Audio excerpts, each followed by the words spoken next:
Bismillah, alhamdulillah, wassalatu wassalamu ala rasulillah Sayyidina Muhammad ibn Abdullah wa ala alihi wa sahbihi wa mawala.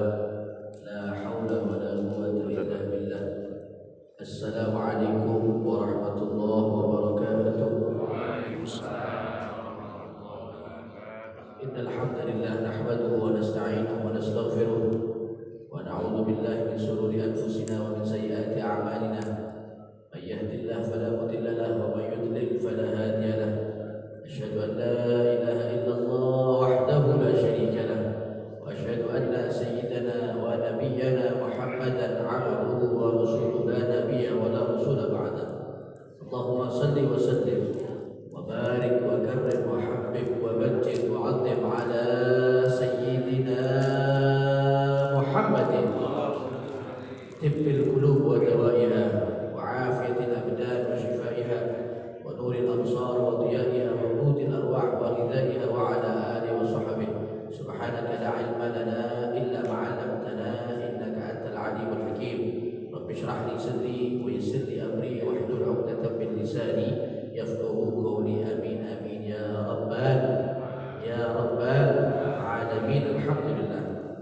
Ikhwani hadirin wal hadirat, para jamaah salat subuh yang insyaallah selalu dirahmati oleh Allah Subhanahu wa taala. Insyaallah perkumpulan kita di tempat ini di pagi yang cerah ini Allah ridha dengan perilaku kita, dan insyaallah ini menjadi saksi bahwasanya kita termasuk hamba Allah yang insyaallah akan ditakdirkan menjadi hamba yang betul-betul muttaqin indallah, dan hamba yang betul-betul akan terus dicintai oleh baginda Nabi Muhammad sallallahu alaihi wasallam sampai Allah kasih bisyarah kabar gembira kita termasuk hamba pilihan Allah dan dimasukkan surga oleh Allah Subhanahu wa taala berkat Nabi Muhammad sallallahu alaihi wasallam. Amin Allahumma amin Allahumma amin.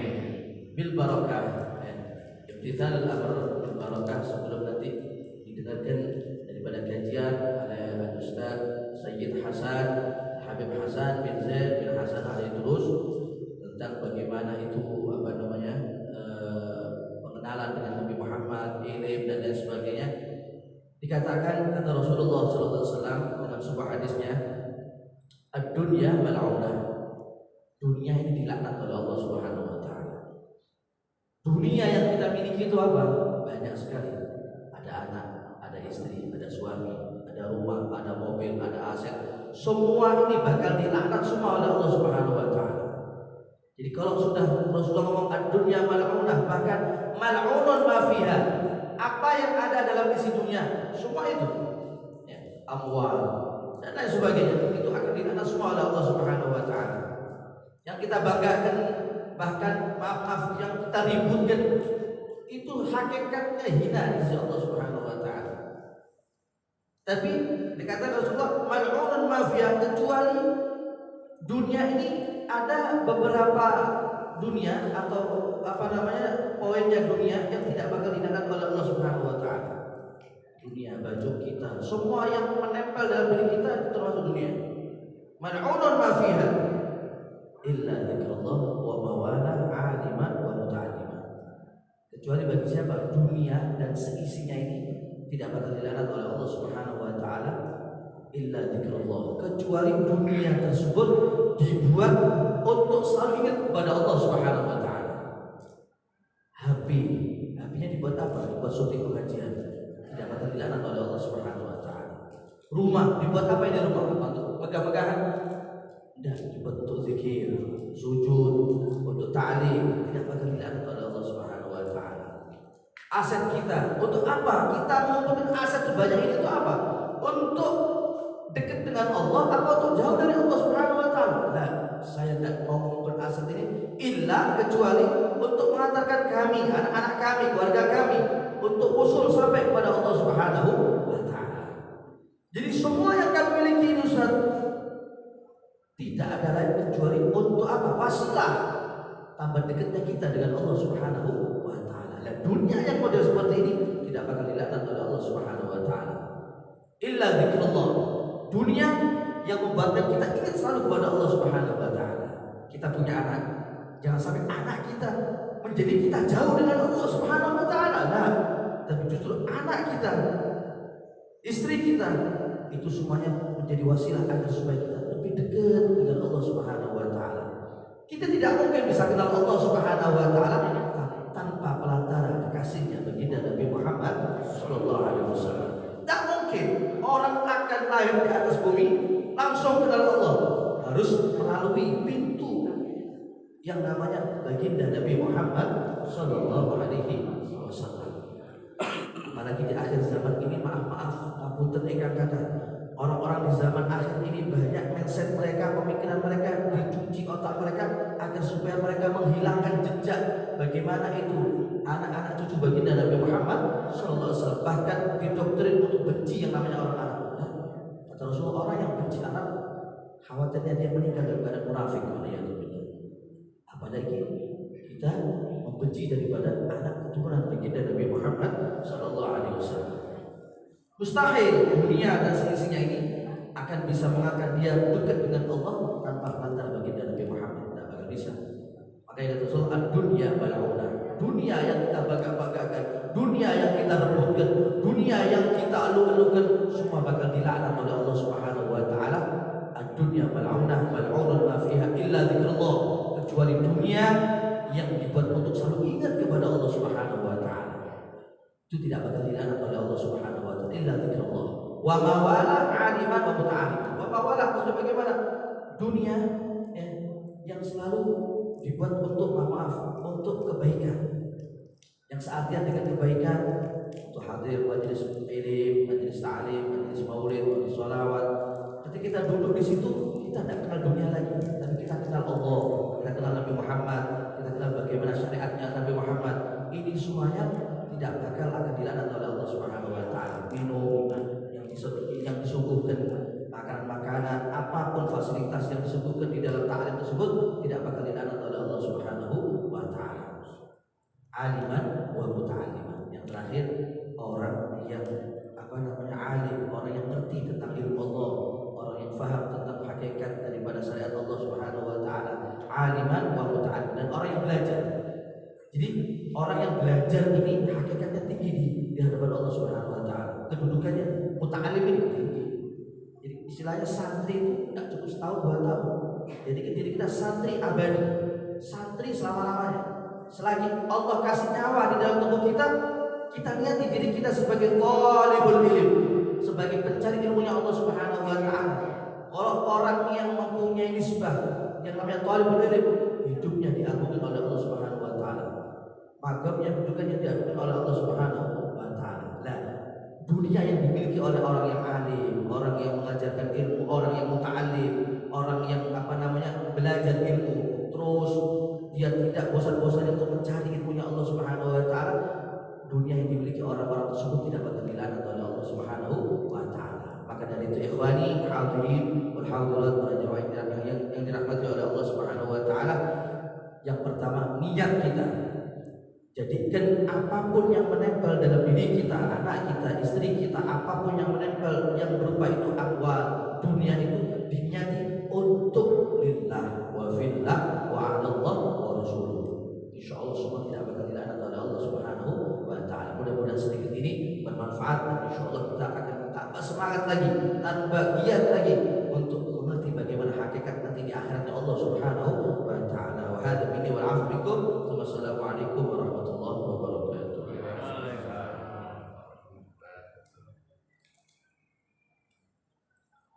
Bismillahirrahmanirrahim. Assalamualaikum warahmatullahi wabarakatuh.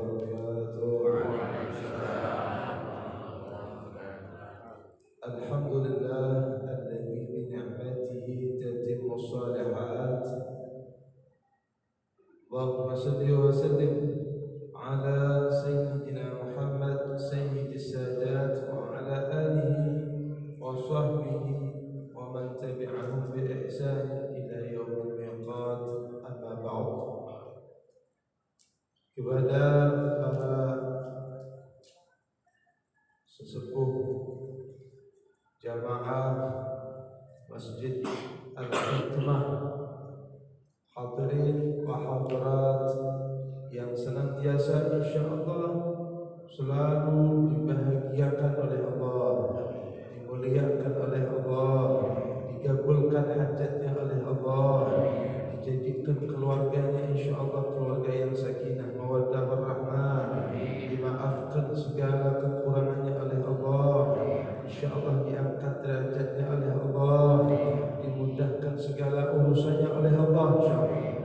Amin ya rabbal alamin. Syukur alhamdulillah di pagi yang cerah ini Masya Allah. Kita jarang melihat masjid bagus, tapi amalnya juga bagus. Ini luar biasa. Jadi sholat jamaah Masya Allah, sama imamnya tadi Masya Allah.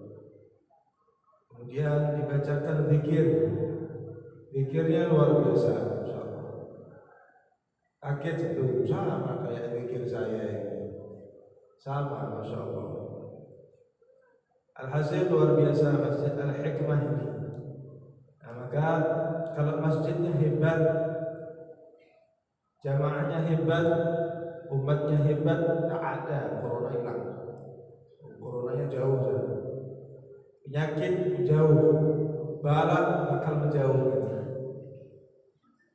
Tadi yang disampaikan oleh Ustaz Amr Rahim, dunia kita ini insya Allah akan manfaat kalau kita tempatkan pada tempatnya. Apa yang kita miliki semua hakikatnya adalah titipan Allah. Ya kalau kita koreksi sedikit, seorang bayi dia lahir dari kandungan ibunya dalam keadaan tidak membawa dosa. Ada bayi lahir utangnya 8 juta ada. Yang utang bapaknya buat lahiran.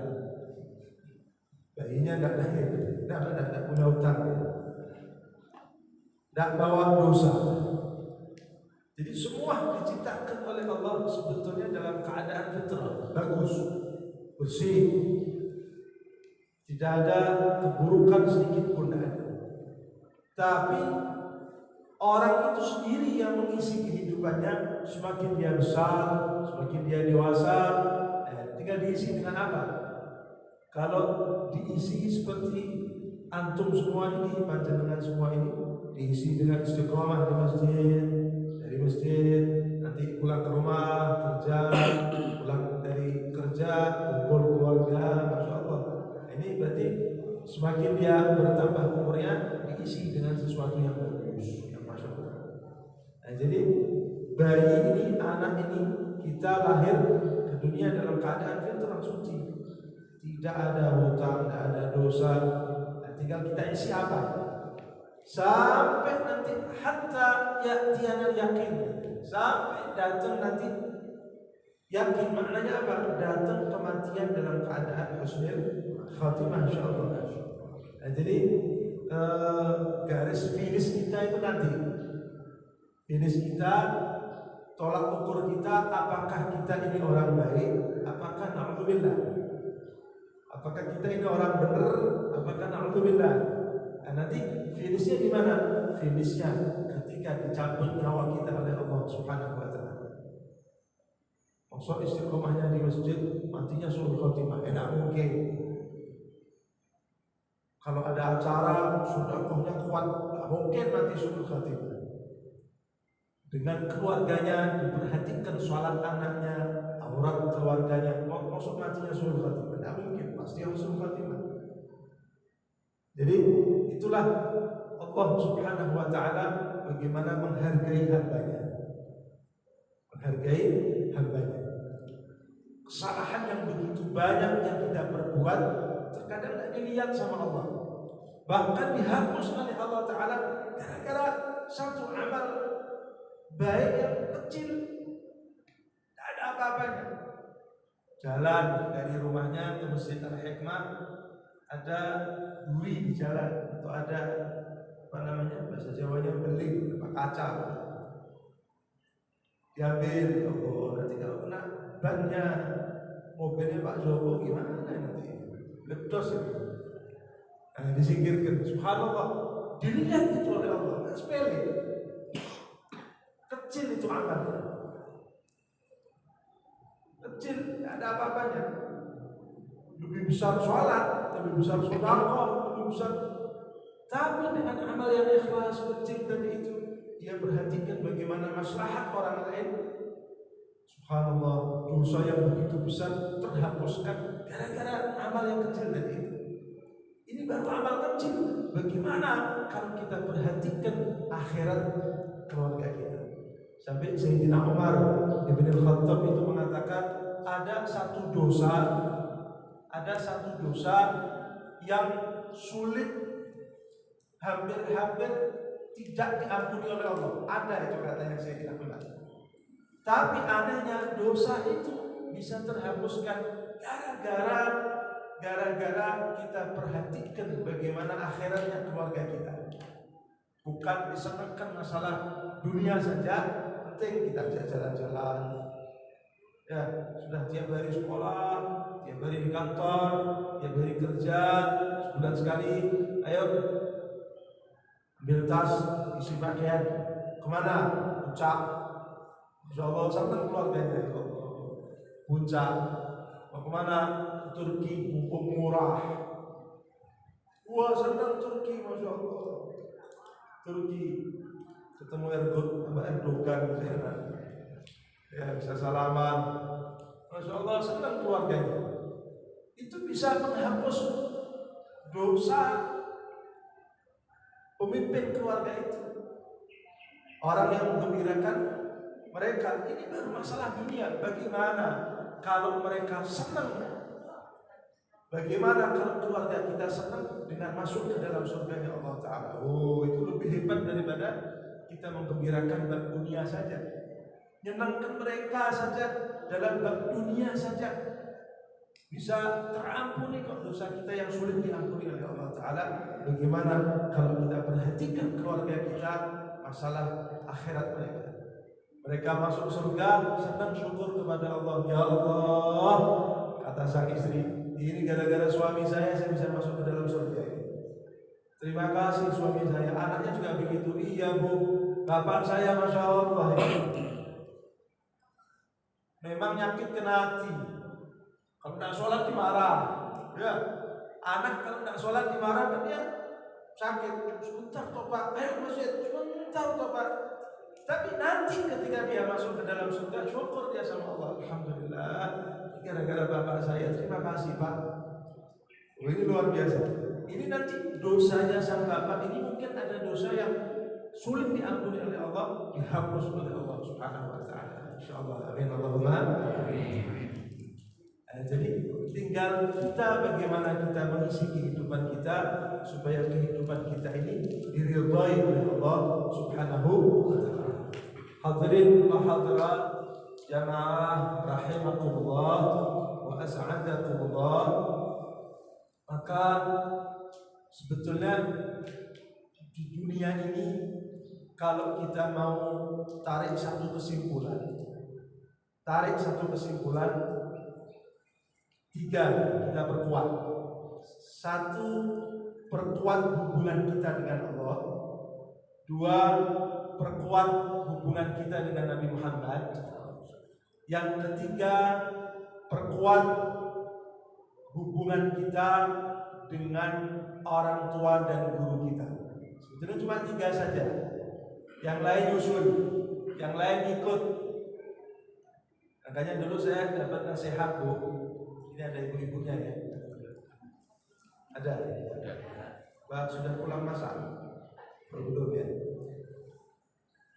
Dulu saya bu, kalau sebelum saya nikah yang pertama, yang kedua belum. Itu dapat nasihat dari guru saya. Kalau mau nikah, katanya tidak usah, tidak perlu kita pacar anaknya, tidak perlu bingung sama anaknya. Lihat ibunya. Itu satu. Ibunya baik, bapaknya baik, anaknya baik. Yang kedua, lihat anaknya tadi baik dan sama orang tuanya. Kalau dia sopan dengan orang tuanya nikah. Kalau tidak sopan sama orang tuanya saja tidak sopan, apalagi sama ente. Guru saya ngomong begitu. Sama orang tuanya saja yang tiap hari ketemu, kenal, wajib untuk bakti saja tidak sopan kok, tidak perhatian, apalagi sama saya gitu maksudnya kalau jadi suaminya. Sebaliknya juga begitu. Seorang perempuan kalau melihat seorang laki-laki, lihat bagaimana baktinya anak laki-laki ini kepada orang tuanya. Kalau sopan, baik, perhatian, bahasa Jawanya open begitu. Ini nanti insya Allah sama istrinya pun insya Allah perhatian begitu. Jadi kalau dikerucutkan tiga saja sebetulnya. Bagaimana kita menjalin hubungan baik dengan Allah. Yang kedua, menjalin hubungan baik dengan Rasulullah Nabi Muhammad. Yang ketiga, menjalin hubungan baik dengan orang tua kita dan guru kita. Yang membimbing kita untuk masuk ke dalam surganya Allah itu guru.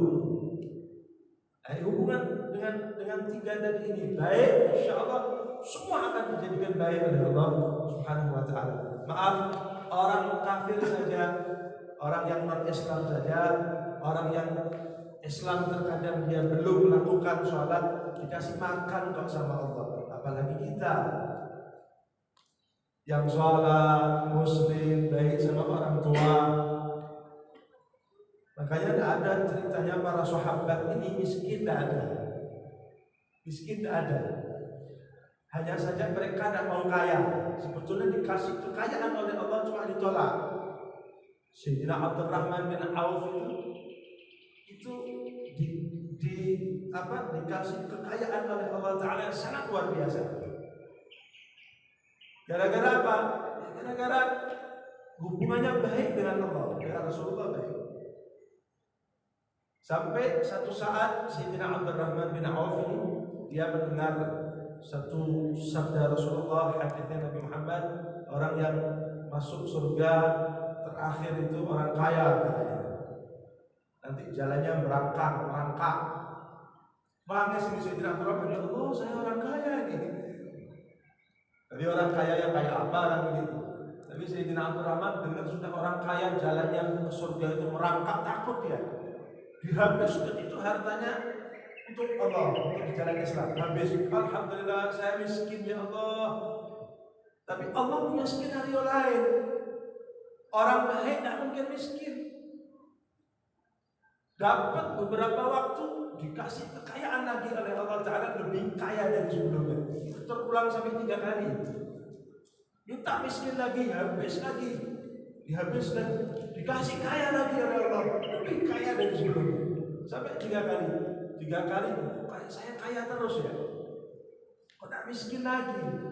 3 kali miskin, dikayakan lagi oleh Allah. Datang kepada Nabi Muhammad, ya Rasulullah, saya tidak mau nanti di surganya Allah Ta'ala saya jalan merangkak ya Rasulullah.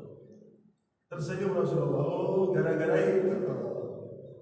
Kata Rasulullah, kaya yang kaya apa? Kalau kekayaannya digunakan tadi kata Ustaz Al-Rahim di jalan Allah Ta'ala, ya tidak merangkak. Apalagi untuk berjuang, ya. Ada ulama dia sokong itu supaya ulama ini mudah untuk berdakwah di jalan Allah Ta'ala. Ini masuk surga sebelum ulamanya tadi. Sampai malaikat bingung. Ayo ulama masuk surga, orang kaya tadi ini jalan dulu masuk surga. Ini Nabi Muhammad yang cerita dalam satu hadis. Malaikatnya bingung nih. Nanti siapa kok masuk surga? Saya orang kaya katanya. Jangan dulu, ulamanya dulu. Kata Allah Ta'ala, biarkan dia masuk surga dulu. Kenapa ya Allah? Kata malaikat, karena berkat kekayaannya dia untuk perjuangan ulama ini dia bisa berdakwah. Gara-gara orang kaya tadi ini, persilahkan dia masuk surga baru ulamanya. Subhanallah, ini luar biasa. Sayyidina Abdurrahman bin Auf begitu datang kepada Rasulullah, saya ini minta miskin, kok saya malah 3 kali miskin, malah tambah kaya sekarang ya Rasulullah. Kata Rasulullah, Allah lebih suka Anda ini kaya yang kekayaannya digunakan di jalan Allah Ta'ala. Allah lebih suka itu. Jadi sampai mau minta miskin model apa saja, tak mungkin miskin. Karena Allah senang ente kaya di jalan Allah Subhanahu wa Ta'ala. Begitu. Nah, jadi tak ada orang yang bagus hubungannya dengan Allah, dengan Nabi Muhammad, dengan orang tuanya dan gurunya, dia susah tidak ada. Susah tidak ada. Kalau ujian ada, tapi cepat selesai. Orang kalau mau lulus ya diuji, naik dia, naik. Hadirin wa hadirat jamaah rahimakumullah wa as'adakumullah. Itulah 3 poin yang harus kita perkuat supaya kita ini mempunyai titel dari Allah. Apa titel itu? Titel kita apa? Titel takwa kepada Allah. Titel orang baik, orang benar. Titel husnul khatimah. Insyaallah titel terakhir. Titel terakhir. Haji, presiden, habib, ustaz, kiai, semua orang yang dermawan, kaya, miskin, jahil, alim, S1, S2, S3, S4, S puter sampai habis S-nya. Dari hebatnya luar biasa. Apapun titel di dunia, titel terakhirnya cuma 2. Kalau ada husnul khatimah, su'ul khatimah. Alhamdulillah. Ini titel terakhir. Titel terakhir. Nah, maka kita diberikan satu solusi. Solusi supaya hubungan baik dengan Allah caranya bagaimana? Hubungan baik dengan Allah caranya bagaimana? Satu, kita kalau bahasa Jawanya itu ngerumangsani awake dhewe. Bahasa Indonesianya apa itu? Mawas diri. Mawas diri, ada pengakuan kepada Allah. Pengakuannya apa? Saya ini lemah. Semua yang saya miliki titipan dari Allah. Allah yang maha segala-galanya. Allah yang maha kuat. Begitu. Jadi kita ada pengakuan kepada Allah Subhanahu wa taala. Ini cara nanti insyaallah kita dapat titel takwa nanti. Cara supaya hubungan kita baik dengan Allah. Cara kedua adalah mengingat kenikmatan yang datang dari Allah. Nikmat apa yang ini luar biasa. Coba kita koreksi lebih lanjut. Nikmat itu bukan hanya waktu kita bahasa Jawanya melek ini, buka mata sadar kayak gitu. Makan roti terasa roti, nikmat ini. Kita tahu kalau itu, ya kan? Minum air terasa air, nikah terasa nikmat, enak, masya Allah. Punya anak baru nikmat, dapat harta melimpah nikmat. Alhamdulillah, itu kelihatan mata. Tapi ada nikmat yang tidak kelihatan mata dan jarang kita sadari. Katanya ulama, kita punya jasad ini punya lubang ada 9. Lubangnya 9. Ada mata 2, mulut, hidung 2, telinga dan seterusnya. 9 lubang. Coba pernah tidak kita syukuri ketika tidur tidak ada satu binatang pun yang masuk ke dalam lubang itu. Pertanyaannya siapa yang jaga? Kalau kita sadar kayak gini, ada kalajengking di sebelah kita yang kita nyingkir, ada ular yang kita nyingkir. Sadar. Nah, kalau tidur, siapa yang nyingkir? Jadi coba hidung terbuka itu, telinga terbuka kalau tidur. Karena kalau capek, sak mulutnya terbuka itu kalau tidur. Morok, bahasa Jawanya morok, ya mendengkur. Dan pertanyaannya, kenapa tidak ada binatang? Kok semut yang lebih kecil dari semut banyak itu, yang berbahaya banyak. Kenapa tidak ada yang masuk? Siapa yang jaga? Ini kalau kita koreksi seberapa besar nikmat dari Allah Taala, sangat luar biasa, sangat luar biasa. Mata satu saja, coba orang Jepang, orang Amerika yang bisa membuat macam-macam. Saya minta tolong buatkan mata satu saja. Nah, kok mata apa ini? Bulu mata, ambil satu kasih ke orang Amerika, tolong saya buatkan kayak gini, satu persis, ya harus sama loh ya. Angkat tangan, bunuh diri itu mungkin orang. Tidak bisa dia. Ini satu kenikmatan yang luar biasa dari Allah Subhanahu wa taala. Yang ketiga, supaya kita terjalin hubungan baik dengan Allah, ya sekali waktu kita ingat mati. Ingat mati. Semua orang bakal mati. La'an ahad akram min Muhammad. Tidak ada orang yang paling mulia dari Nabi Muhammad. Itu saja Nabi Muhammad wafat, dipanggil oleh Allah Subhanahu wa taala. Nah, ini paling tidak 3 cara ini untuk supaya kita terjalin hubungan dengan Allah Subhanahu wa taala. Sekarang cara menjalin hubungan dengan Nabi Muhammad. Sahabat itu pernah ditawari, "Lau khuyyira as-sahabah bainal jannah wa suhbati Muhammadin, takhtaru suhbata Muhammad." Kalau andaikan saja sahabat ini ditawari, suruh milih mana? Milih surga apa kumpul dengan Nabi Muhammad?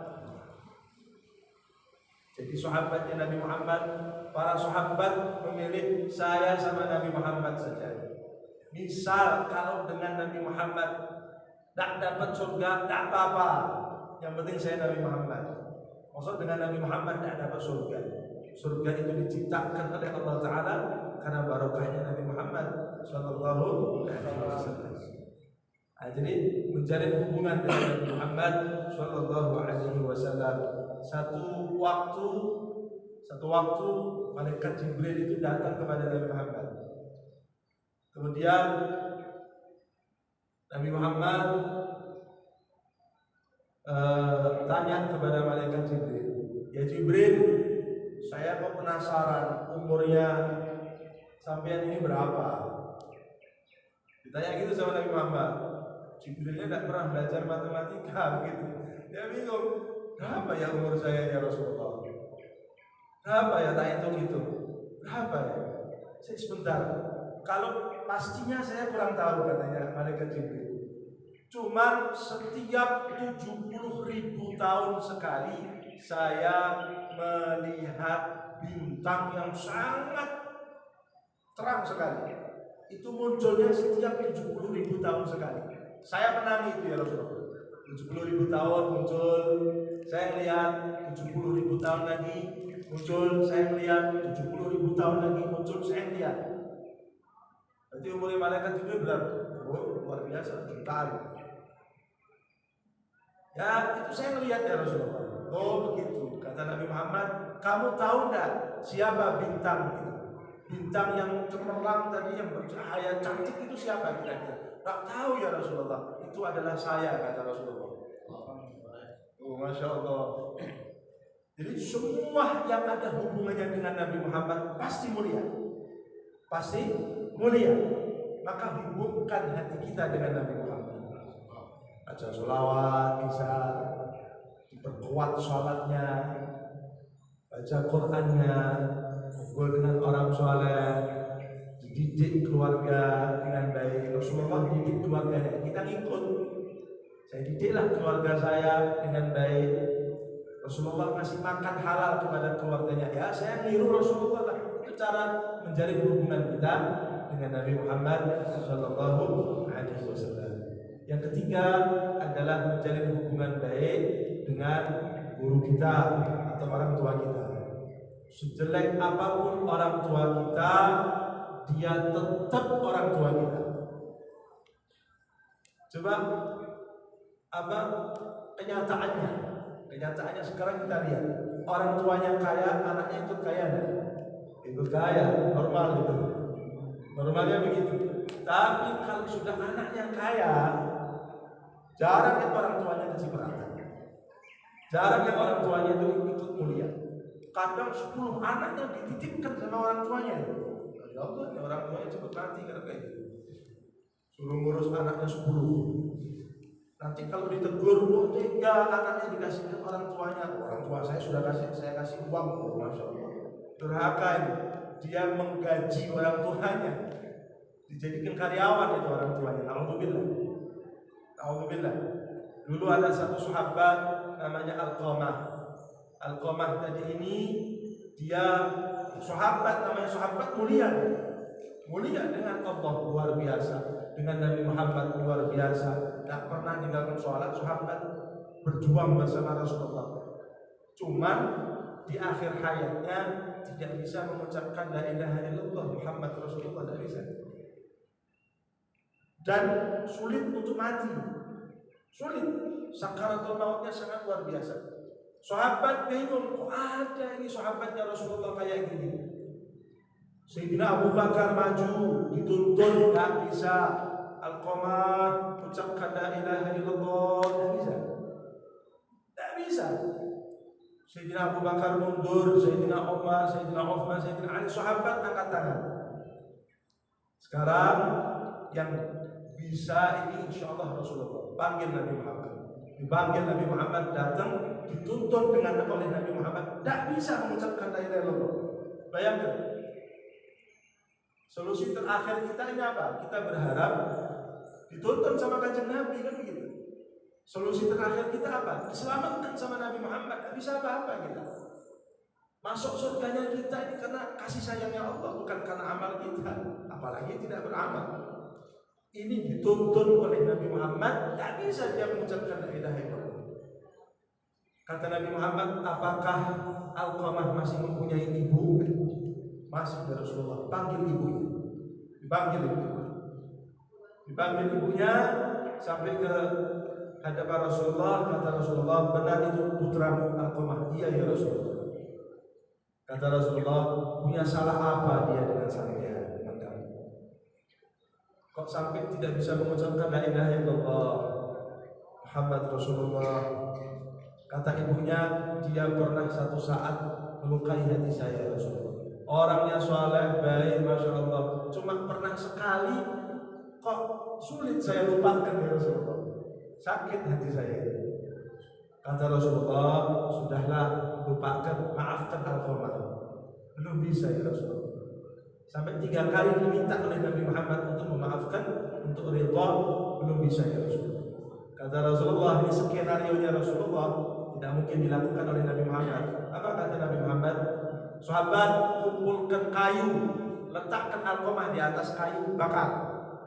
Kaget ibunya, ya Rasulullah, kenapa anak saya mau dibakar? Katanya. Oh, ini rahmat kasih sayangnya orang tua ya. Sejelek apapun orang tua, tetap masya Allah ya, tetap sayang.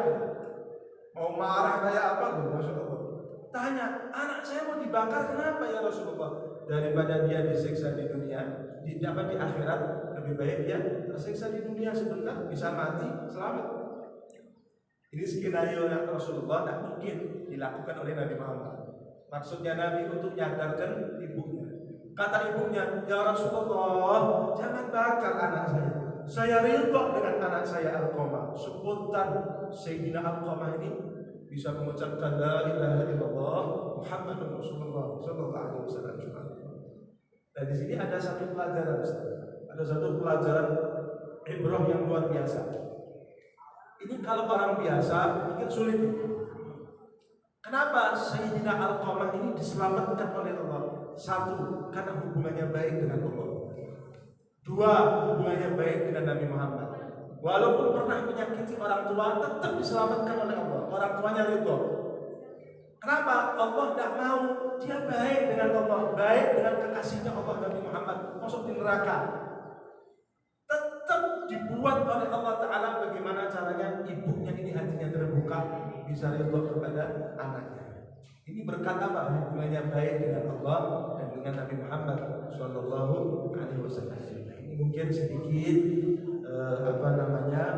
taruh perkenalan kita, insyaallah. Dan semoga Allah itu tambah saudara, tambah saudara yang di Jakarta, yang di Bogor. Biasanya saya melihat panjenengan dari TV. Sekarang ketemu langsung orang Bogor, Istana Negara, Kebun Raya Bogor. Ya, lihat Kebun Raya ini tembok apa-apa ini kok tingginya kayak gini. Bingung, belum melihatnya di TV saya. Nah, sekarang bisa datang ke sini, bisa tambah saudara gitu. Insyaallah apa yang kami sampaikan semoga insyaallah bisa menggugah hati saya pribadi dan semua yang hadir di tempat ini insyaallah. Amin Allahumma amin. Mungkin karena saya jauh ya dari Solo, insyaallah mungkin lebih ada kesannya lagi, lebih ada hasil yang kita dapatkan. Mungkin ada 1-2 pertanyaan silakan. Mungkin dari bapak-bapak atau ibu-ibu ingin menanyakan permasalahan yang masih mengganjal begitu, bisa disampaikan silakan.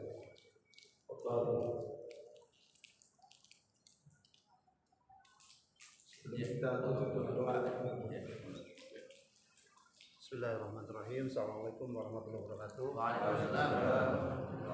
Terima kasih Ustaz Habib pencerahannya, kami insyaallah tercerahkan ya. Baik, muslimah di sini mencoba husnul khotimah, mencoba tentram gitu ya, untuk menjalin hubungan kepada Allah, baik pada Allah, baik pada Rasulullah SAW, baik kepada orang tua dan guru ya. Tapi acap kali dalam kehidupan itu suka kesel tuh Ustaz. Keselnya itu orang yang berjaya dunianya gitu ya, dia pangkatnya tinggi, kekayaannya melimpah gitu ya, pengaruhnya luar biasa, popularitasnya ya. Tapi tinggal itu oleh orang-orang yang lagi berjaya sekarang tuh digunakan justru untuk mengajar Islam gitu kan, untuk memenjarakan ulama gitu. Kami berontak tuh artinya tuh kadang-kadang gitu ya, nggak adil ini Allah gitu ya.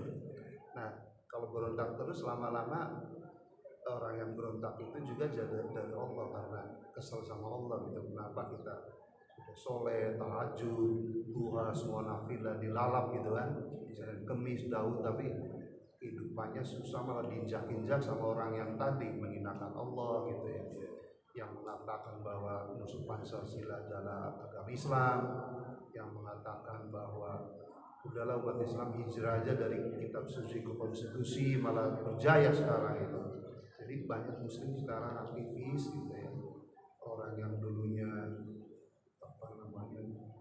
pejuang gitu, lalu jauh dari Allah karena coba terlalu lama gitu, dipenjarakan, hidupnya susah di dunia itu. Yang berjaya sekarang justru yang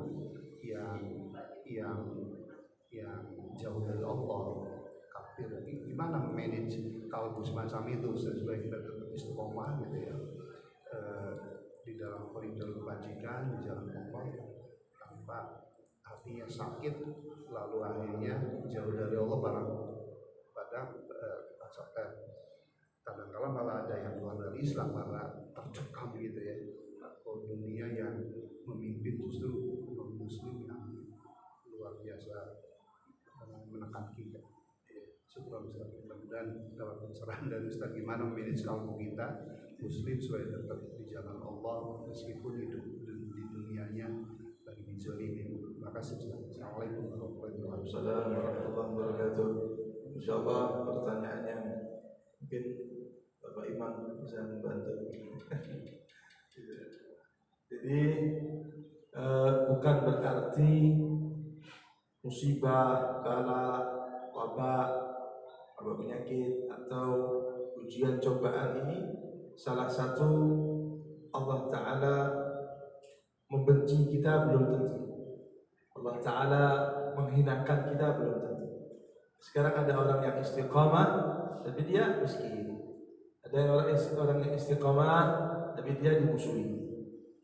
Ya, sekarang tadi yang saya sampaikan tadi, la'an ahad akram min Muhammad, tidak ada orang yang lebih mulia dari Rasulullah Nabi Muhammad.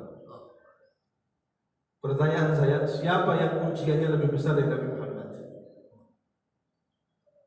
Bukan hanya istiqomah Nabi Muhammad itu. Kalau kita pengen istiqomah, semua niru Nabi Muhammad. Bahnya istiqomah, pemimpinnya orang yang istiqomah, pemimpinnya orang yang bertakwa kepada Allah.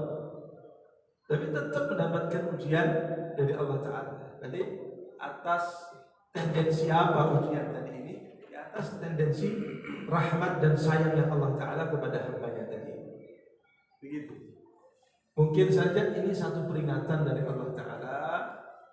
Seperti yang saya seperti saya teringat satu kisah. Dulu ada satu ulama, Masya Allah. Ketika ulama tadi ini masih hidup, banyak orang-orang baik, itu kecelakaan saja tidak ada. Tidak usah yang besar-besar, kecelakaan saja tidak ada. Jadi selama dipimpin atau selama ulama dan umaranya tadi itu saleh, Masya Allah, kecelakaan satu saja tidak ada. Subhanallah. Tapi ketika sudah beliau wafat, baru muncul musibah, bala, kecelakaan dan lain sebagainya. Sampai kucing sama anjing saja tidak bertengkar pada waktu itu. Jadi kalau ada kucing makan, anjing datang, kucingnya makan sedikit terus ditinggal, disisakan untuk anjing tadi. Gara-gara banyak orang yang adil itu masih hidup, orang yang soleh masih. Ketika wafat, baru terjadi macam-macam tadi. Jadi tanda Allah Ta'ala itu sayang terhadap diberikan ujian cobaan oleh Allah Subhanahu wa Ta'ala. Jadi jangan goyah. Kita sering mendengar kisahnya Imam Uwais Al-Qarni ya. Imam Uwais Al-Qarni ini bahkan Rasulullah ini pernah berpesan kepada sahabat, kalau kalian berjumpa Uwais Al-Qarni, mintalah doa dengan Uwais Al-Qarni. Sahabat disuruh minta doa dengan tabi'in. Uwais Al-Qarni kan tidak ketemu Rasulullah, sahabat berjumpa Nabi Muhammad, disuruh minta doa. Tapi Uwais Al-Qarni kehidupannya mau makan saja cari di sampah. Apakah ini dihinakan oleh Allah? Bukan.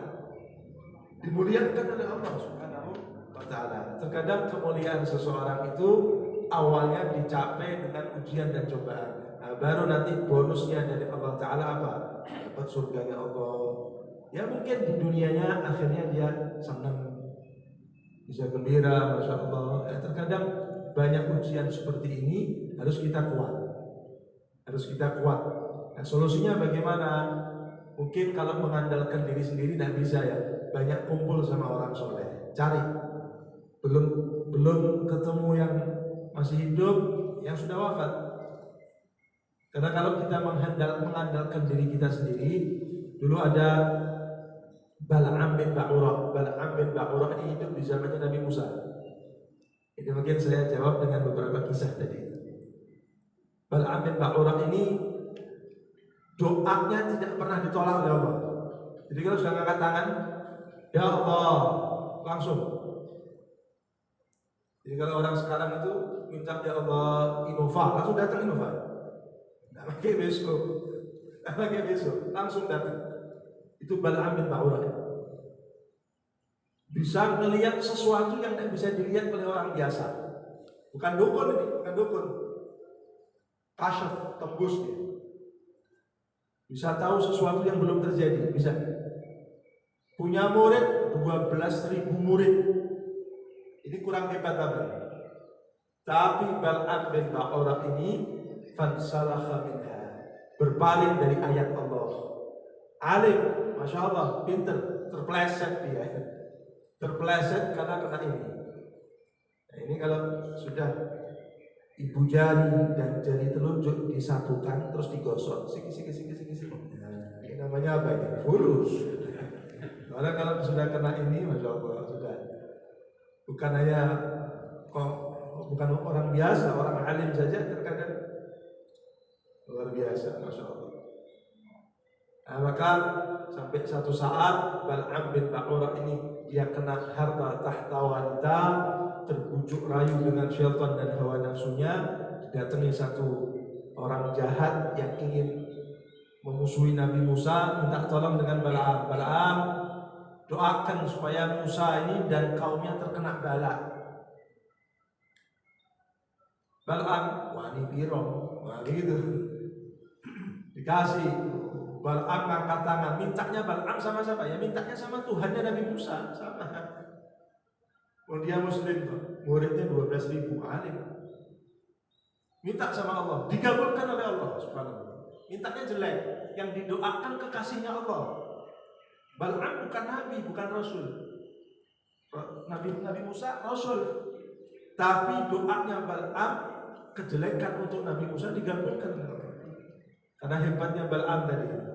Tapi dia tertipu dengan tipu daya dunia. Akhirnya apa? Akhirnya dia tersesat 40 tahun dia tersesat. Nabi Musa ganti ngangkat tangan. Ya Allah, ini bahaya ini.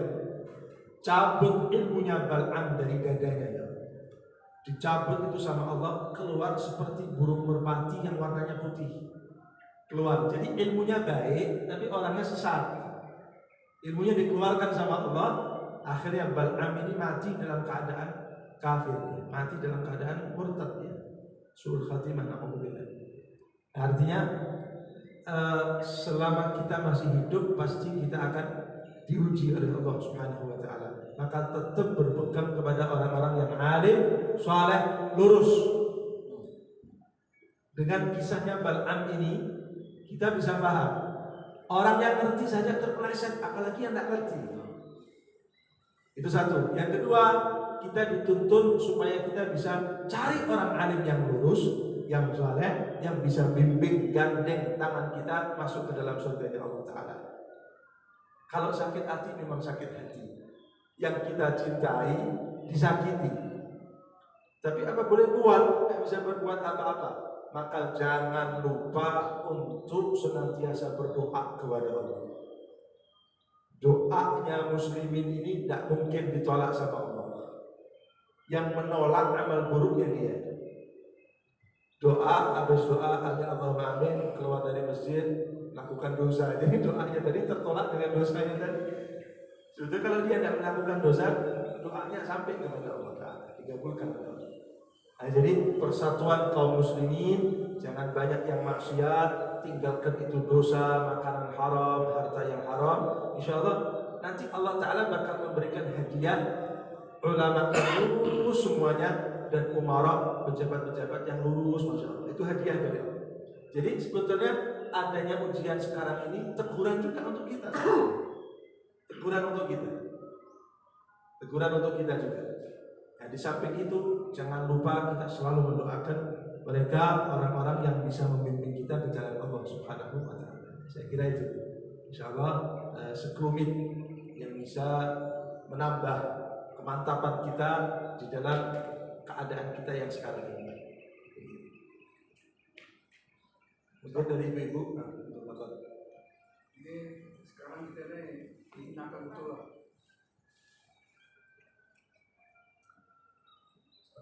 Assalamualaikum warahmatullahi wabarakatuh. Jadi sekarang kita ini dihinakan betul. Sekarang di medsos itu terang-terangan yang kafirun. Nabi Muhammad itu pembohong, penipu. Aku antuk cuma cerita-cerita yang tidak benar. Tapi Islam itu dia aja semuanya nih. Ulama-ulama, kiai-kiai, habib-habibnya diam semua, nggak ada berani ngomong. Cuma satu orang yang berani ngomong, itu pendidik terus. Saya lihat yang secara fakta ini lapangan berani ngomong keras kebetulan ya Islam. Habib-habib dibelain, orang kafir dilawan terus sama dia. Tapi dia banyak musuhnya. Tapi kiai ulama habib nggak ada bela si ayat di Sujana. Nah, ini saya bertanya gimana kadang kekerasan seperti ini. Nah, kita nanti habib sampaikan juga sama habib. Malah habibnya ada yang pengkhianat juga. Habib gondrong itu ngaku-ngaku habib. Gimana? Kan habib dia domba nih, mereka sadar kan tuh para habib itu, kan? Habib dihina semacam kita, diam aja nggak ada berani. Kalau diagung-agung kan gubernur DKI Jakarta, kan saya bukan anti Arab, tapi dia kalau bela Habib, kalau didenda yang berjuta udah itu Habib itu dimasukin juga sama dia. Jadi ini masalah kita, ya. Jadi anda minta sampaikan mampir benci supaya banyak wali Allah Habib. Maka wali Allah Al-Habib semuanya ulama kita kan habis semua tuh. Wali Songo itu kan dirobah sama orang kita, dibilang wali Songo dari Cina. Bukan Cina tuh, dari Arab semua tuh. Dan yang dibangun kami sebagai Indonesia bukan Cina, bukan orang Gujarat. Sayyidina Ali bermari Makassar ke Sulawesi, makanya dibilang Almuk di Maluku. Kerajaan Allah semuanya itu. Tapi harus meluruskan sejarah ini. Jangan sampai kita tidak masuk sini menjajah kita langsung puji Cina. Nah ini tolong sampaikan, dan saya udah pernah di mana di Kohar pada dulu semuanya, saya kesal juga nih masuk ulama. Iya, ngomong lah kalau nggak, paling nggak di penjara kita pihak semuanya. Kalau kita nyerah semuanya. Kalau udah angkatan darat polisi datang malah polisi nyerah semuanya itu. Jangan sampai kita nyerah, 1000 nyerah dengan sudah kasih makan. Ini dibiarkan teman sandiwara ditembak perempuan di Mabes Polri. Ya, harus berani ngomong. Kita tanggung jawab ditanya. Kalau anak receh, nggak akan ditanya. Mau lah masalah itu. Kalau ulama hakim, ditanya lu ngapain aja lu. Islam dihinakan, Tuhan dihinakan, berani sekali. Lu lihat di medsos. Merasa antum udah lihat tuh, baca juga tuh. Saya sedih lebih. Saya nggak ada apa-apa sekarang. Kalau waktu saya dulu puasa, saya sikat juga. Sekarang saya udah 34 tahun umur, udah pensiun lama, tapi saya masih semangat. Kalau saya mesti mati sekarang, makanya saya masih di Ghana. Saya ngomong, yang penting ngomong aja, mau ditangkap tanpa lu, gak ada urusan. Jadi saya bukan mau jadi Ghana, penting dia yang ngomong sekarang, belain Habib, Nggak pantas Egi Sujana membela Kiai dan Habib. Harusnya Habib pakai Kiai, bela Egi Sujana yang berani ngomong. Demikian, mohon maaf Habib ya. Saya ngomong buru-buru dan saya ngomong keras. Ya, Masya Allah. Assalamualaikum warahmatullahi wabarakatuh. Assalamualaikum warahmatullahi wabarakatuh. Jadi ibu-ibu ada? Ada, bisa disampaikan. Ini agak molor sedikit. Banyak juga nggak apa-apa. Alafin nggak datang. Alafin nggak datang. Waalaikumsalam warahmatullahi wabarakatuh. Buka ini. Apa betul?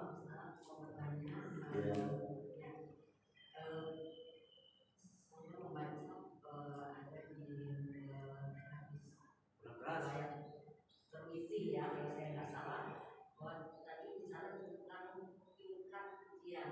Kalau saya baca itu tingkatan ujian hamba Allah itu yang paling berat ujiannya di situ adalah para nabi, kemudian orang-orang yang keimanannya tinggi. Kalau saya nggak salah, kira-kira seperti itu ya. Jadi semakin tinggi keimanan seseorang, semakin berat ujiannya. Ya.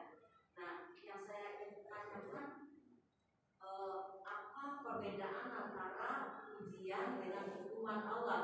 Nah, ketika kita mendapat musibah, kadang-kadang kita tidak tahu apakah ini ujian dari Allah untuk kita supaya kita bersabar, supaya kita bisa melewati ujian itu untuk naik tingkat.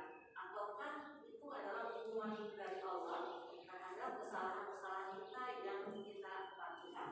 Itu yang pertama. Kemudian yang kedua adalah ketika orang-orang yang semakin kuat imannya untuk mendapat ujian bertubi-tubi, itu adalah menandakan bahwa orang tersebut tingkat keimanannya lebih tinggi. Nah, kemudian bagaimana kalau seseorang atau mungkin kita merasa tidak pernah mendapat ujian? Apakah kita perlu introspeksi bahwa kita itu keimanan kita itu masih kurang? Kemudian kalau kita lihat, kok enak amat orang-orang yang tidak beriman itu kok hidupnya enak gitu ya, tidak mendapat ujian. Bagaimana kita menyikapi hal itu? Kadang-kadang kita kan tergoda juga kok orang-orang yang tidak beriman yang hidupnya senang, hidupnya enak di dunia. Kenapa kita misalnya orang-orang yang menurut kita sudah beriman, tinggi imannya itu selalu mendapat ujian? Bukankah Allah itu Maha Pengasih, Maha Penyayang? Itu kadang-kadang yang membuat kita bingung dalam menyikapi hidup ini. Mungkin itu sementara Ustaz. Terima kasih. Ya, Masya Allah. Assalamualaikum warahmatullahi wabarakatuh. Assalamualaikum warahmatullahi wabarakatuh. Pertanyaan dari Pak Haji tadi. Dulu aja. Ya, Yang itu nanti yang belakang. jawabannya luas tadi. Ya. Jadi saya dahulukan yang kedua, insya Allah. Untuk masalah ujian ataupun azab tadi, apakah ini termasuk mihan wa imtihan, apakah azab dari Allah? Ya, dilihat apakah dia orang yang taat tidak. Kalau dia orang yang taat, berarti ujian dari Allah. Nah, sekarang kenapa kau diuji oleh Allah Ta'ala?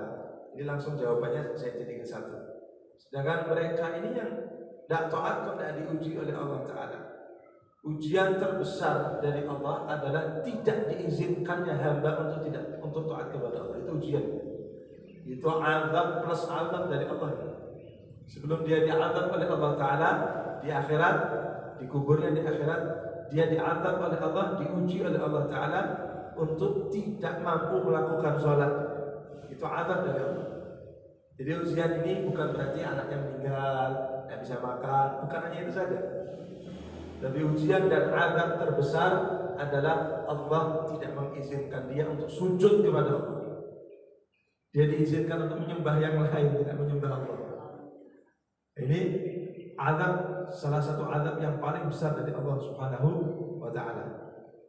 Nah, sekarang kita lihat dulu, kita koreksi diri kita.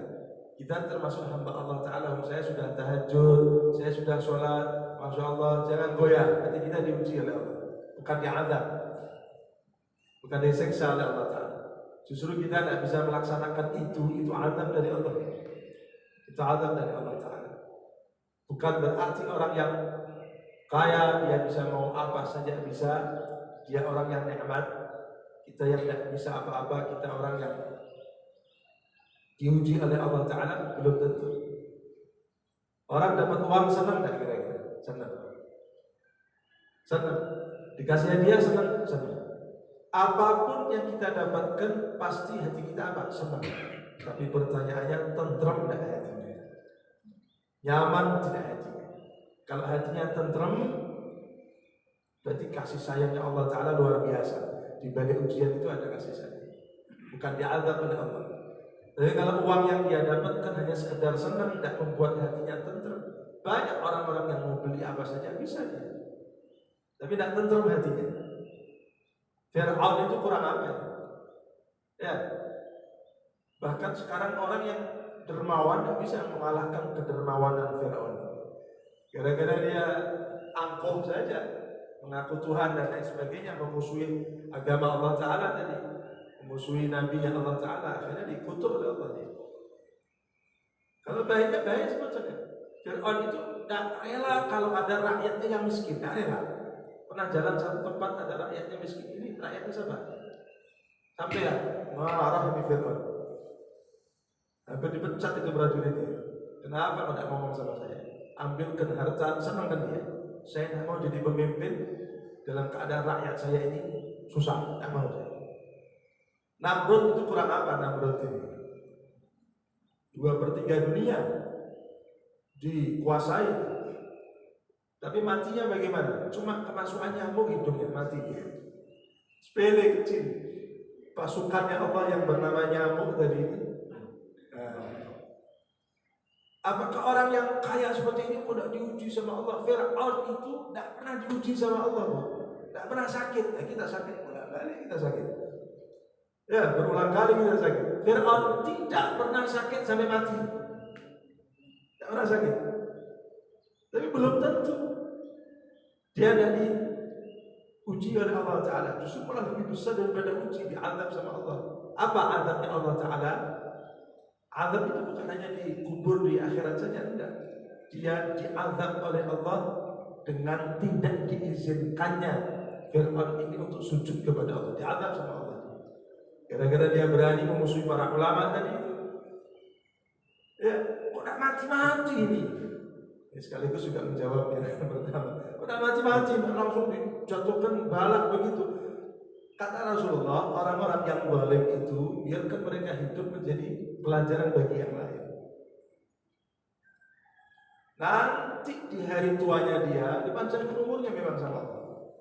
Di hari tuanya dia disiksa oleh Allah Ta'ala sebelum disiksa dengan hakikatnya siksaan nanti. Dengan melihat keadaannya dia ini memang disiksa oleh Allah Ta'ala. Bukan berarti orang itu panjang umur nikmat, belum tentu. Kalau dia taat nikmat. Kalau dia diazab dengan tidak diizinkannya sujud kepada Allah, ini kan termasuk siksaan buat dia.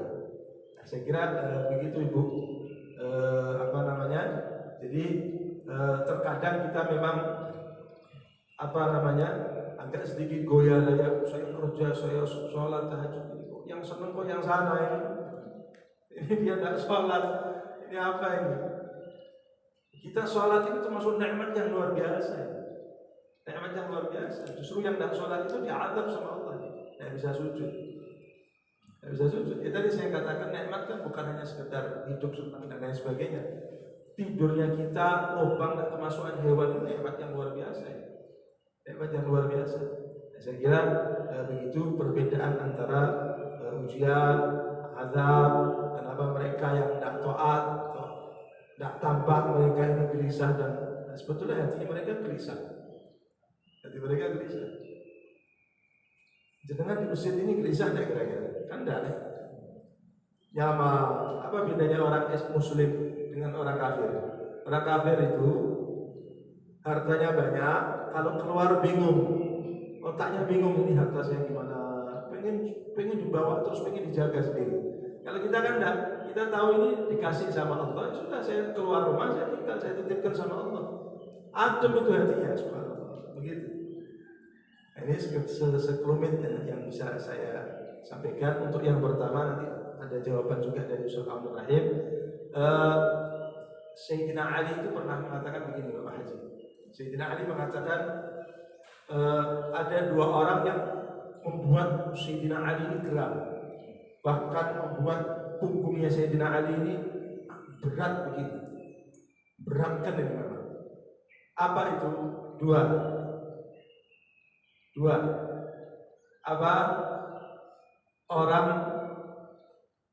alim tapi orang ngerti tapi dia tidak ibadah. Orang ngerti sukanya uang. Orang ngerti bisa dibeli dia. Katakanlah yang halal itu haram, yang haram halal lah. Ya, katanya Zainuddin MZ, ya halal-halal dikit tak apa-apa lah. Atau yang kedua katanya Sayyidina Ali, ada orang yang jahil, orang yang tidak ngerti agama tapi dia tekun beribadah. Ini kan berat ini masalah ini. Berat. Makanya kata ulama, kalau dua orang ini selamat, lurus, aman. Tapi kalau dua ini tidak lurus, tidak aman. Betul katanya Pak Haji tadi. Kenapa kok diam? Karena ada sebagian ulama yang diam. Sebagian umarok yang mampu diam. Katanya ulama tadi ini, kalau umarok dan ulamanya ini lurus, selamat. Tapi kalau umarok dan ulamanya ini tidak lurus, bahaya. Mereka yang punya power diam. Kalau kayak saya, jadi Pak Haji saja yang dulu punya power, sekarang mengakui, saya sekarang belum bisa. Saya tidak bisa, tapi saya berani. Mati pun tidak apa-apa, Masya Allah. Lebih punya power beliau daripada saya. Begitu. Jadi mampunya kita apa? Doa kita sampaikan kepada orang-orang kita, tetap kita tetap tidak tinggal diam. Cuma terkadang dua tadi ini, umarok sama ulamanya.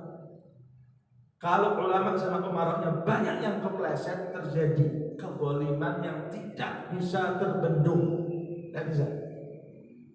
Sampai Imam Abu Hanifah ketika melihat anak kecil pakai sandalnya besar. Kalau sekarang ini orang bilang bakiyah itu, sandal kayu. Anaknya umur 10 tahun, sandalnya umur 20 tahun. Imam Abu Hanifah khawatir nanti kalau jatuh, ditegur. Nah, kalau pakai sandal jangan yang besar. Kamu ini anak Masya Allah, jalan saja sama baca Quran. Jadi anak kecil ini hafid Quran, Masya Allah, luar biasa, dipuji sama Imam Abu Hanifah. Tapi saya khawatir kalau pakai sandal jangan besar-besar, nanti terpleset kakimu, sakit. Kata sang anak ini, kalau kaki saya yang terpleset, yang sakit saya. Tapi kalau lisanmu yang terpleset, yang bahaya umat. Yang bahaya umat. Dan sekarang terjadi kezaliman di mana-mana, tertindas. Itu sebetulnya sesuatu yang terulang kembali. Gara-gara apa? Banyak orang-orang yang seperti Bal'am bin Ba'urah tadi. Sehingga apa? Mereka yang lurus, mereka yang menyuarakan kebenaran ditindas dan tidak ada satu orang pun. Kalau membela insya Allah ada, tapi tidak ada satu orang pun yang kayak kok tidak berhasil. Karena masih banyak umarok, pejabat dan ulama yang mereka sesat, menyesatkan. Ini yang bahaya. Ya, mungkin ini dari Al-Fakir, dari kami, Ustaz Al-Rahim mungkin bisa lebih luas lagi. Bismillahirrahmanirrahim. Pertanyaan yang luar biasa untuk Pak Haji, Masya Allah, tabarakallah. Saya teringat hadisnya Nabi Muhammad SAW. Khairul qurun qarni, tsumma alladziina yalunahu wal ladziina yalunahu. Hakikatnya, ya, sebaik-baik masa itu masaku, kata Rasulullah SAW. Dan seterusnya, masa kita ini lebih baik daripada masa anak kita. Itu sudah sunatullah, tidak jadi tawar lagi. Saya ikut lagi ya. Kata Rasulullah, khairul qurun qarni, tsumma alladziina yalunahu wal ladziina yalunahu. Ini hadisnya Nabi Muhammad. Dan ini sunatullah sudah. Masanya Nabi Muhammad lebih hebat daripada masanya sahabat. Masanya sahabat lebih hebat daripada masanya tabi'in, dan seterusnya. Masanya kita yang model seperti ini lebih hebat daripada masanya anak kita, dan seterusnya. Tapi ingat, yang selamat adalah meskipun diri kita ada di zaman yang luar biasa seperti ini, kedzaliman di mana-mana, kadang kita greget. Bukan cuma, saya kira bukan cuma panjenengan ya, Pak Haji. Semua insya Allah yang di dalam hatinya ada nama Nabi Muhammad, ada nama Allah, pasti mereka ikut gregetan, kan seperti itu. Tapi mungkin tadi itu, saya kembalikan lagi, senjata yang paling ampuh adalah doa. Kata Rasulullah, doa silahul mu'min. Doa adalah senjata yang paling ampuh yang dimiliki oleh orang-orang yang beriman kepada Allah Subhanahu wa taala. Kita lihat saja. Saya mendapat dari guru-guru saya, orang yang berbuat kedzaliman di muka bumi, meskipun nampaknya wah, nampaknya hebat, nampaknya mengeneh, hakikatnya dia kosong dan bahkan hancur hatinya. Pasti itu. Makanya orang yang selamat, siapa itu orang yang selamat? Ya orang yang meskipun hidupnya di akhir zaman, tapi dia tetap mengikuti baginda Nabi Muhammad SAW tanpa apa namanya, ya la yamilu yumnatan wala yusratan, tanpa melihat kanan ke kiri. Nah, memang kata Rasulullah, sampai di akhir zaman, sampai nanti zuhurul mahdi, sampai nanti datangnya Imamul Mahdi. Nah, Imam Mahdi ini siapa? Nama, kata Rasulullah dalam hadisnya, namanya adalah nama sebagaimana namaku. Ayahnya sama dengan nama ayahku, Muhammad bin Abdullah Al-Mahdi, termasuk dari keturunan Nabi Muhammad. Beliau Imam Mahdi. Ada yang mengatakan Imam Mahdi itu disebut, kalau orang sekarang itu apa namanya, Ratu Adil. Ada yang mengatakan Ratu Adil Nabi Isa atau Imam Mahdi. Jadi intinya, ketika kita hidup di zaman yang begitu luar biasa kedzaliman ini, jangan tinggalkan satu doa kepada Allah. Kita tidak mampu untuk menyuarakan sebagian maaf, akhi, bapak, Eki Sujana, luar biasa. Allah pilihkan mereka apa di dalam hati Eki Sujana seperti itu. Tapi jangan mengecilkan orang-orang yang tidak nampak di dalam televisi atau medsos. Mungkin justru orang yang master ini, ya, memang sengaja Allah tampakkan. Dulunya orang yang tidak kenal Islam, tidak paham Islam, gara-gara munculnya orang-orang dolim, orang-orang Islam dianiaya. Orang-orang yang dulunya tidak kenal Islam itu baru kenal dia. Sampai saya punya teman, saya itu ada istilahnya, bahasanya itu ada majmu'ah, ada perkumpulan mantan-mantan gali di daerah Jogja yang dipimpin oleh kakak ipar saya. Luar biasa, sampai bilang ngomong apa namanya, dikatakan saya ini tidak pernah sholat, Ustaz. Saya tidak pernah, saya hidupnya seperti ini, mabuk, judi. Tapi kalau ada ulama yang lurus, disebutkan fulan, digitukan, saya rela mati demi membela itu ulama. Bayangkan, padahal dia kalau secara lihat ahli maksiat, ahli ini. Tapi mungkin tadi ini yang tidak kelihatan nampak tadi ini yang Allah akan munculkan orang-orang seperti ini. Maka yang terakhir saya bilang, kita tetap istiqomah meskipun kita ada di zaman seperti ini, tetap kita di zamannya Nabi Muhammad. Maksudnya bagaimana? Sebagaimana sahabat Nabi Muhammad. Sedikit saja yang terakhir, Abu Jahal. Apa hebatnya luar biasa kepada Nabi Muhammad. Abu Jahal ini luar biasa, Abu Lahab dan sebagainya. Itu luar biasa bengisnya sama Nabi Muhammad. Luar biasa itu sama Nabi Muhammad.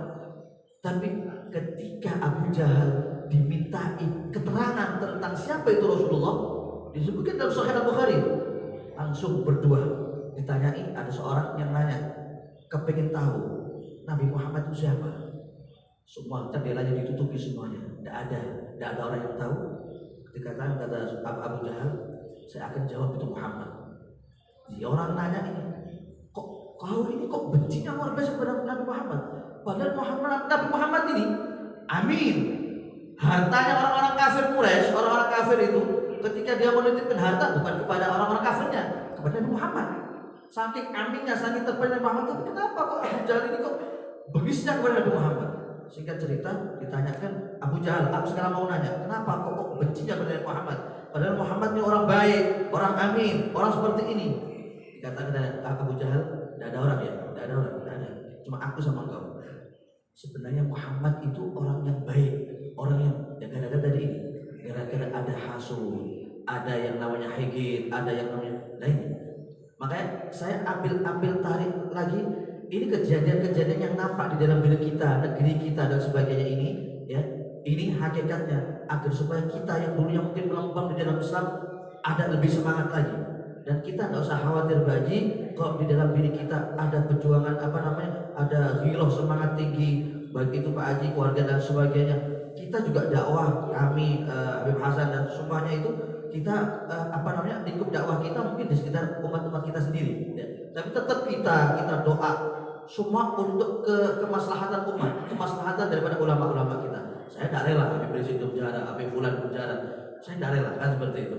Makanya tetap kita berpegang teguh dengan Allah, dengan Nabi Muhammad, jangan sampai lepas itu semuanya. Jangan sampai kita itu ikut daripada golongan mereka. Kita sudah dikasih gambaran sama Allah bagaimana kisahnya Bal'am bin Ba'urah umatnya Nabi Musa, bagaimana ceritanya Fulan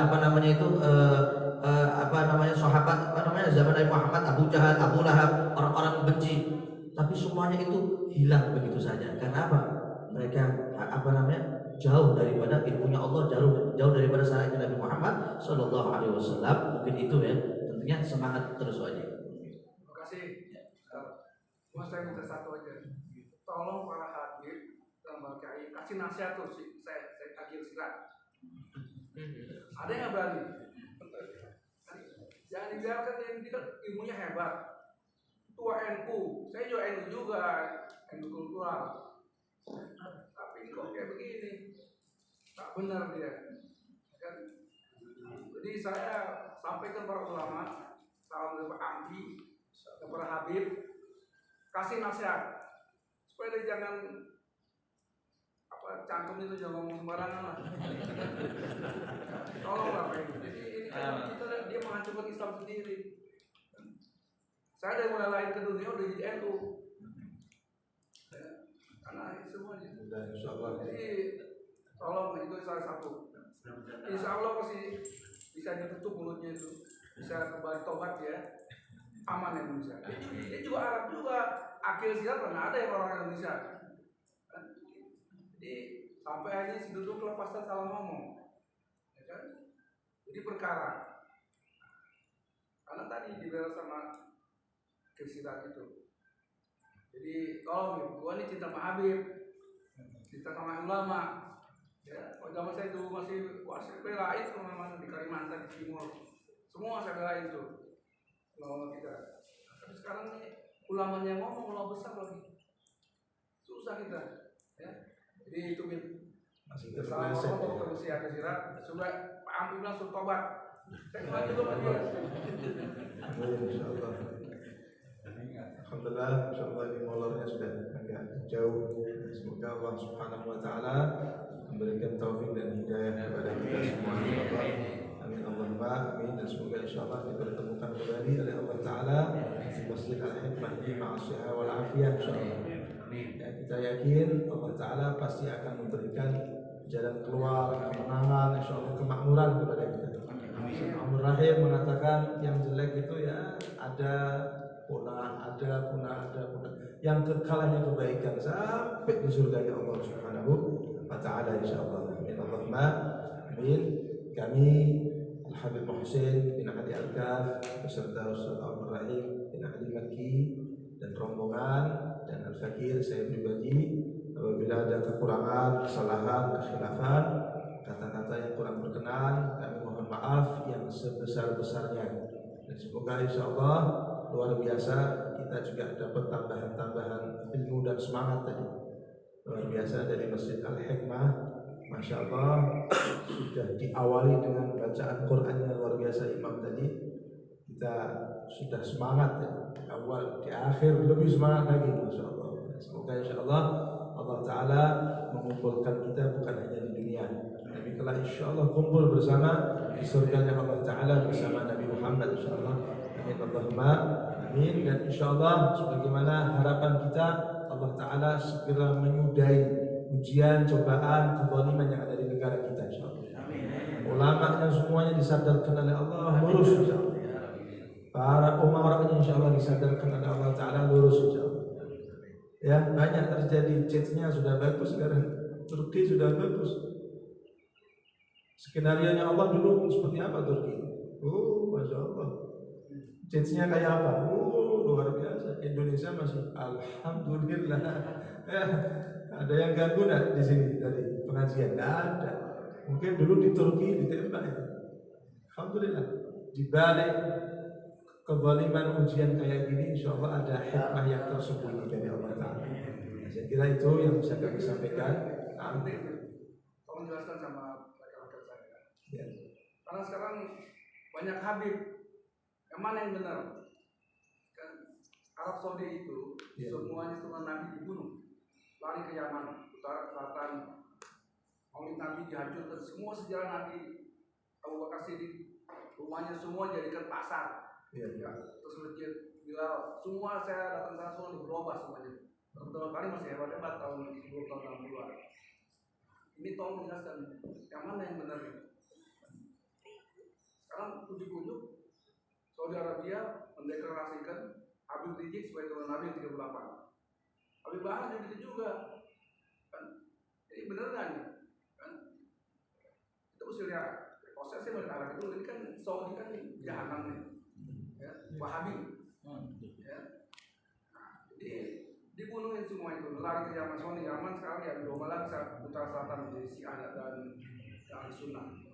Nah, saya pernah sana Timur Tengah. Jadi saya sedih nih begini sekarang banyak orang aku jadi Habib. Ya di Bogor aja ini ada lebih 20 orang Habib, di Novel, Habib ini semua. Tapi bener nggak? Dia itu aku keturunan. Memang ada yang silsilah raja, silsilah keturunan Nabi. Tapi saya kalau yakin kalau Allah Saudi pasti Amerika. Sekarang Saudi kan urusan di ayat Allah. Kalau Habib lihat tuh di masjid-masjid yang dulu ada masjid pinggir laut, sekarang tuh pakai bikini pada mandi semua di situ. Ya, itu sebetulnya penyakit aja. Jadi penyakit yang jelaskan. Karena banyak orang Bogor ini sama orang Betawi asal Habib tentang mulak-balik begini. Padahal dia bukan Habib, ngaku-ngaku aja, tapi karena dia turun Arab ngaku Habib, bisa sedikit dia dakwah, udah dijajah ketipu. Ya. Jasa ketipu ditolong dengan tentang Habib benar. Ini terakhir cerita yang terakhir sudah jelas nih. Ini pada nggak ngerti semua nih. Terima kasih. Habib Sayyid Syarif adalah yang darahnya bersambung, nasabnya bersambung kepada Nabi Muhammad. Itu satu. Kedua, silsilahnya pasti terjaga. Ada, dijaga sama kakek-kakek kita dijaga. Ada yang keturunannya 38, 39, kalau saya yang ke-40. Masih sangat muda sekali. Nah, maka apakah dia Habib atau tidak? Nah, kita lihat. Maaf ya, ini masuk YouTube. Udah ya, nanti dipotong saja. Saya mau ngomong tapi dipotong nanti. Seperti yang tadi ditanyakan Habib Kribo. Ya, kita lihat kalau dia Habib nantinya husnul khatimah insyaallah. Sadar. Kalau nasabnya betul, sadar. Sadar.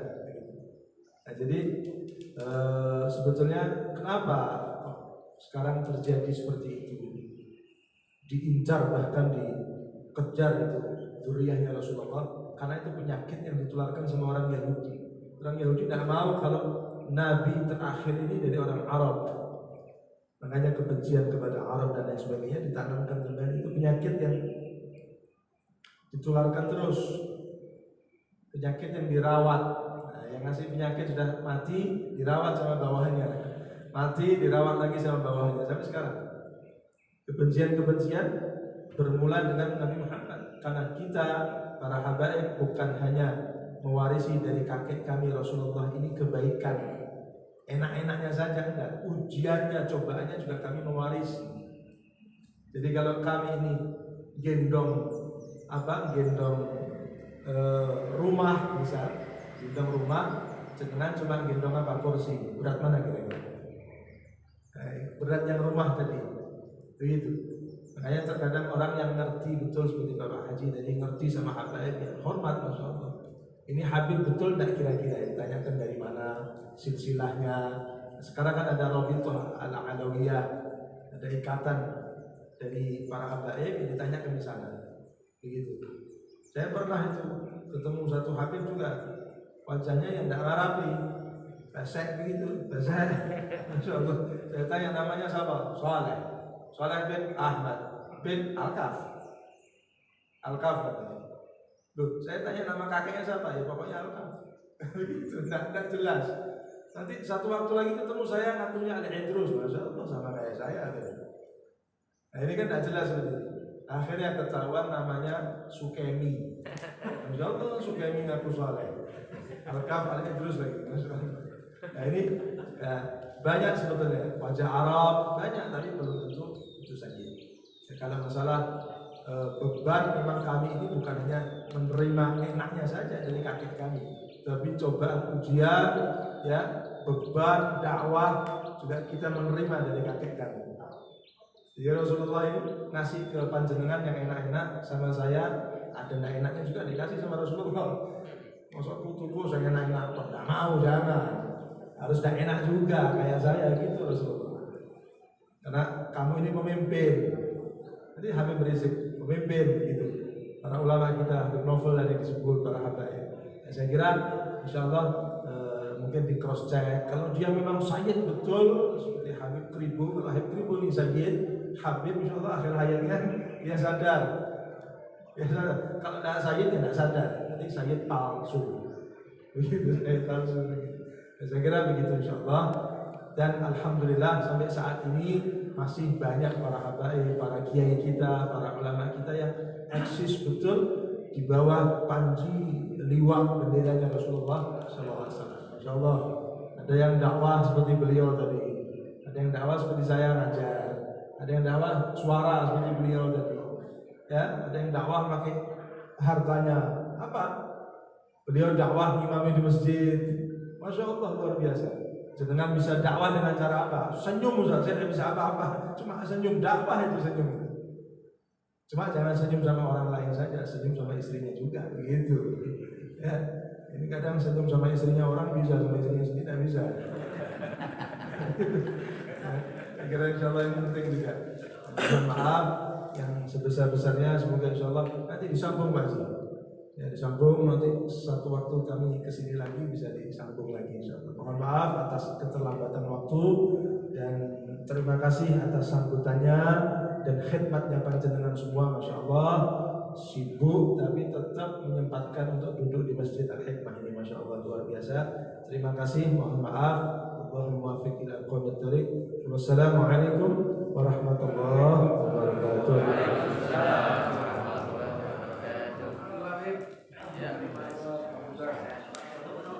Ini hadir telepon nasional satu orang, Profesor Dr. Rohmin ini orangnya. Ya. Dan juga iya Pak, iya. Ya, dia kenal. Iya.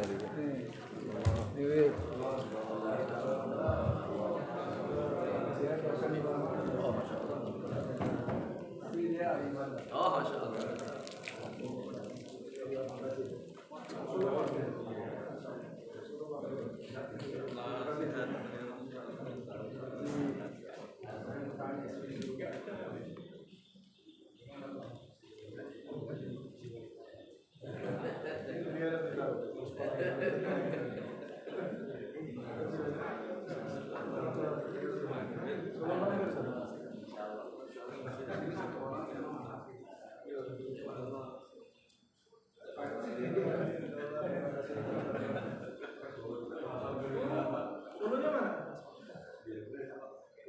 Dekat. Pasar Dewan.